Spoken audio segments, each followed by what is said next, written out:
Jill's Wibbly Stilts. Jill's mom took her to the circus.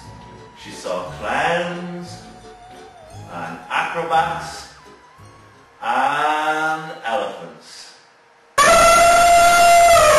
What she loved most of all were the stilt walkers, men and women who wibbled and wobbled around the circus tent on long wavy poles.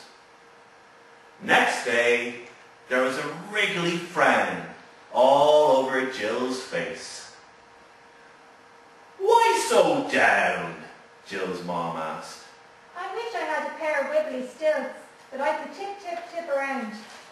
Jill's mom had an idea. She swooped into the garden shed, dragging her hammer and her saw. Jill heard bangings and scratchings. Finally, Jill's mom came out of the shed carrying the biggest, most gigantic pair of stilts Jill had ever seen. "Wow! My very own Wibbly Stilts. They're a bit big though." "Big schmig! I poured my heart into those stilts. If you don't try them on this minute, I'm taking you back to the child factory." Jill strapped on the stilts her mama made her. Suddenly, she was hundreds of feet high. The birds fluttered and chirped, the clouds fluffed past her head, and an airplane was grounding towards her. Just before the plane hit, the pilot jerked on the controls and zoomed away. Jill took another step. Suddenly, she was in space! Asteroids sizzled through the darkness, astronauts bobbed up and down, and flying saucers zoomed here, there, and everywhere. "These stilts are too big." Jill unstrapped her feet and toppled back to Earth, where she landed in her mother's arms. "Well, maybe they are a little bit big," Jill's mom said sheepishly. "I'll just have to try harder." She darted back into the garden shed, and Jill heard more bangings and more scratchings. When she returned, she was carrying some of the tiniest, most microscopic stilts Jill had ever seen. "Wow! My very own Wibbly Stilts. They're a bit tiny though." "Tiny schminy," Jill's mom said. "I put my soul into those stilts. If you don't put them on this minute, I'm taking you back to the child factory." Jill strapped on the stilts her mama made her. Suddenly, she started to shrink.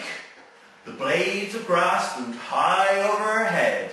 Pebbles were the size of boulders, and Jill's mom was the size of a skyscraper. "These stilts are too small." "What's all that noise?" said a cross voice.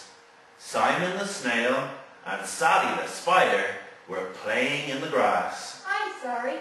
My mom made these stilts. They're too small."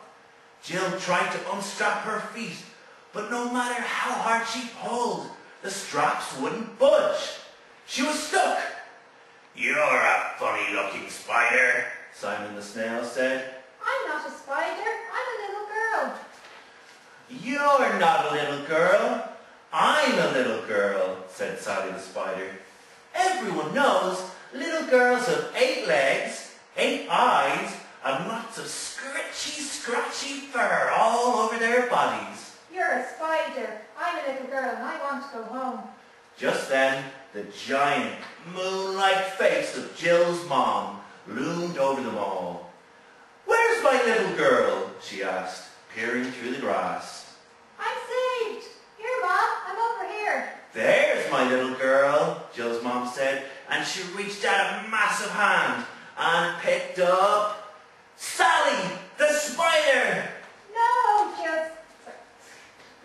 That's not me. That's an imposter." But Jill's voice was too squeaky and small. "That giant's walked off with Sally," Simon the snail said. "She's the best stilt walker in all the land, and the flea circus is starting any minute. What are we going to do?" "Let's Jill. If I fill in for Sally on my Wibbly Stilts, will you help me instruct them after it's all over? Well, you're not much of a little girl, he said, eyeing Jill up with long, slimy eyes. But I guess you'll have to do. Follow me!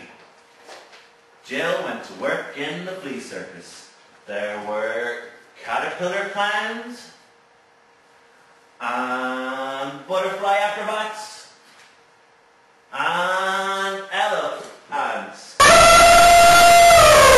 She wibbled and wobbled around the circus tent on her long wavy poles, all the while imagining what her mom and Sally the spider were getting up to. She imagined them eating jelly and ice cream. Jelly and ice cream. She imagined them going to the beach. Yeah, I'm going to make a sandcastle. She imagined them doing all the fun things she liked to do. That was epic, Simon the Snail said after it was all over. Thank you. He helped Jill unstrap her stilts and she sprung back to normal. Oh dear, Jill's mom said as she poured Sally the Spider a cup of tea. Jill, is that you? I knew I should have put my glasses on this morning. Sally the Spider began to cry great pearly tears. I don't want to go back to the flea circus, she sniffed.